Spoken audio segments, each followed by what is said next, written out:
Everyone. This is Collector of All Things, and today I have for you a review of the M4 Sherman tank from Forces of Valor. This is the 91,000 model edition from Forces of Valor, and this is a tank that I've been really looking forward to getting as part of my collection, and also showing off for you. I have to say that the pictures don't do it justice. I was really surprised when I got it. The detail, the look, it's amazing. It is die cast.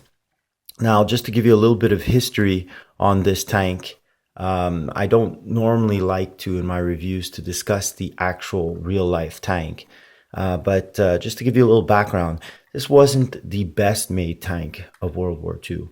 Not by far. I mean, people will argue definitely that the Tiger and the King Tiger were a much better made tank and could do a lot more damage. I mean, they could take on multiple Shermans.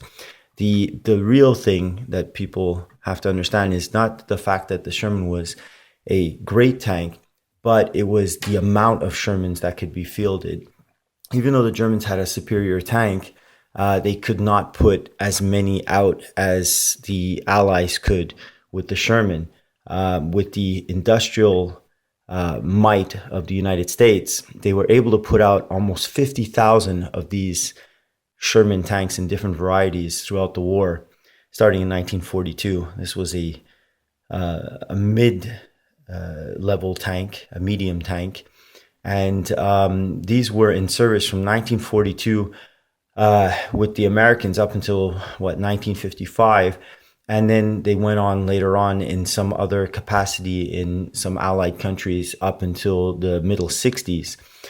So a very popular tank, a very successful tank, and you can say that this is the tank that won the war, just for the sheer numbers. I mean, even if a Tiger could take on 4 or 5 of these, they couldn't take on 10 or 20. So just in sheer numbers alone, this tank won the war. Well, that's just to get aside a little bit of the history of the tank, but let's actually delve into the model and see what we have here. Well, one thing we do have is it is die cast. So a phenomenal looking machine. Comes with these, jerry cans here you can take right off. Has a little, this part here you can take out. These are little accessories you can take off the tow train. The wheels actually come separate. I double taped them onto it just so that they don't roll around. You have also the shovel and the axe that can come off. I like the look. I like the fact that it makes it look more authentic. You have the 50 cal gun that doesn't seem to want to stay straight, but you can eventually coax it back into a straight line. It's a minor thing. It is soft plastic. It is posable and can move around, which personally I love that. You do have the opening hatches. The tank commander, this is probably one of my nitpicks of the whole model. I find the tank commander, compared to the other Forces of Valor men, he's rather large. This guy's like a giant. I mean, this guy in real life would probably be about, 7 feet tall. He is massive. I mean, if you look at him compared to the size of the tank, he's really up there. So if you're a modeler and you can make your own men, or you want to pick up some other men, I definitely look for maybe a Sherman tank commander to put with this. The tank itself is just phenomenal. Like I said, everything opens up here. You have in the front, you can open up. Also, the turn does turn.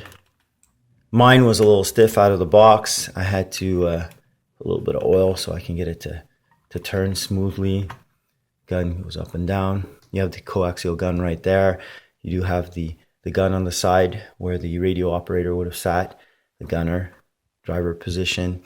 The suspension is kind of nice. It does work. And I have to say that this is one of the smoothest rolling tanks that I got from Forces of Valor.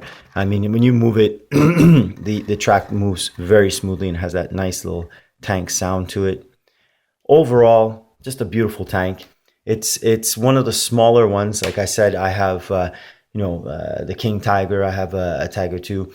They are bigger, but that's what I love about Forces of Valor. They go with the scale. Just overall beautiful tank. We'll give a quick look around. Look at that. I like the weathering.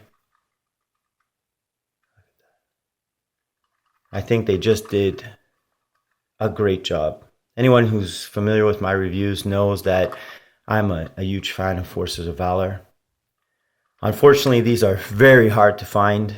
It took me a while to find the exact one that I wanted, but I was able to find it. Went on eBay, looked around. Look at that. Just a phenomenal piece. And definitely, I'd say a wonderful addition to my collection. It looks amazing next to my other tanks. So this one, I mean, pretty much with all my other reviews when it comes to Force of Valor, I recommend it. I think it's a phenomenal looking tank. I love the fact that it is die cast. So if you're in the market for a Sherman, you can't go wrong with Force of Valor. If you are in the market, not necessarily for a Sherman, but just for a nice looking tank, a display piece, something to put on a desk or to just show off. If you can find one of these, definitely worth it. Well, thank you for sitting through this review, and please feel free to look at my other videos. Thank you and have a great day.